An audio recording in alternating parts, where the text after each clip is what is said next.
सासू आणि सून ह्या नात्यात कटुता येण्याची संभावना जास्त असते, किंवा जेव्हा आपण असं ऐकतो सासू सून, तेव्हा आपल्या मनात येतं भांडण, दुरावा, वैमनस्य. मग असं या नात्याबद्दल काय आहे की या नात्यातच जास्त कटुता येते?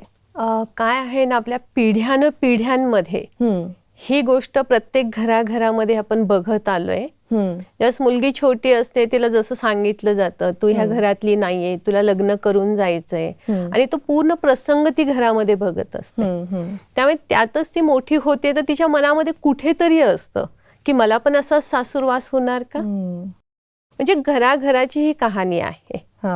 प्रत्येक ठिकाणी गेल्यानंतर सून पण सासू होते. मग सुनेला असं वाटतं मी सासू झाली आता, मग मला जसा त्रास झाला आता मी पण तसंच वर्चस्व ह्या ठिकाणी दाखवेल. आणि मग दाखवल्यानंतर त्यात काय होतंय, फक्त दुःखच एकमेकांना शेअर केलं जातंय.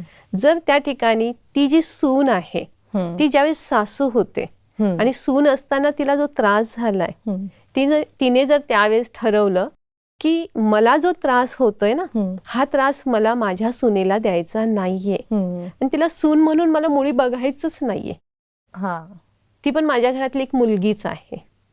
मग त्यावेळेस हा जे कटुता ज्याला आपण म्हणतो, किंवा जे एक दुःखाचं, किंवा सासू म्हणजे सारखी सूचना करणारी, मग सुनेला त्या सूचना नको असतात, मग सून म्हणते नको मला त्या सूचना. तर घरामध्ये ती एक मुलगी बनून वावरत असते, तर तिला असं वाटतं मी तिथे गेल्यानंतर मी सुद्धा तसंच वावरावं. तर तुम्हाला माहिती आहे, ज्यावेळेस लग्न होतं त्यावेळेस मुलीचं अक्षरशः जीवन बदलतं. तिथल्या परंपरा आपण ते बघितलंय मागच्या एपिसोडमध्ये. पण हे जे मनामध्ये तयार करतो ना आपण, सासू ही सासूच आहे, ती आई कधी बनू शकत नाही असं लोकांना वाटतं. लोकांना, किंवा जी लग्न करणारी मुलगी असते त्या घरामध्ये जाते, तिला आईप्रती जी भावना असते, प्रेम असतं, ते सासूप्रती होत नाही. पण सासू सुद्धा आई बनते, असे कित्येक ठिकाणी हे बघितलं गेलंय. मग सासू बदलते हे सुनेने स्वीकार करणं गरजेचं आहे. मग हा जो कटू भाव जो आपण आतापर्यंत बघत आलोय ना, हा भाव नाही राहणार. आणि कित्येक अशा फॅमिली आहेत की ज्या फॅमिलीमध्ये सासू सुनेचं नातं हे आई मुलीप्रमाणे आहे. हो, अगदी. मला आता आठवतंय, आमच्या ओळखीत एक सासू सुना आहेत, तर त्या सुनेनी आपल्या सासूसाठी सरप्राईज बर्थडे पार्टी अरेंज केली. म्हणजे त्यांचा 60वा वाढदिवस होता, तर त्याच्यासाठी अगदी ग्रँड पार्टी ऑर्गनाईज केली. सगळ्यांना तिथे बोलवलं त्या हॉटेलवर, आणि तिला 60 भेटवस्तू दिल्या, कारण 60वा वाढदिवस होता म्हणून. आणि त्या सासूच्या, म्हणजे तिच्या मुलांनीही जास्त काही केलं नाही जेवढं सुनेनी केलं. म्हणजे अगदी आई तिला मानलं, आईसाठी आपण जेवढं करू तेवढं त्या सुनेनी सासूसाठी केलं. म्हणजे अशी ही उदाहरणं आहेत समाजात.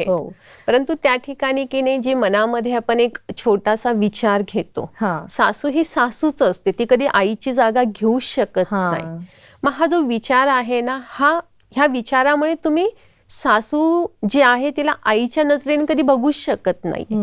आता कधी कधी आपण असं बघतो ना की घरामध्ये सुद्धा आई जी आहे ही सासूप्रमाणे मुलींना वागवत असते, मुलींबरोबर ती व्यवहार करत असते.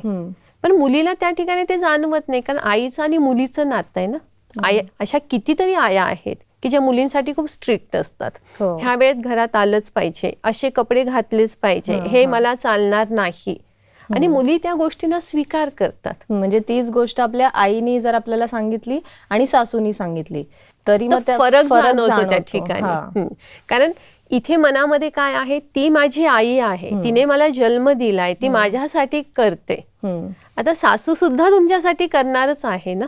पण तरी दीदी थोडा फरक पडणारच ना, कारण शेवटी आई आहे, तिने एवढा जन्म दिलाय, लहानाचं मोठं केलंय, आणि सासू जी आहे ती आत्ता त्या सासूबरोबर आपलं नातं. पण त्या सासूने देखील तिचा मुलगा तुम्हाला दिलाच आहे ना.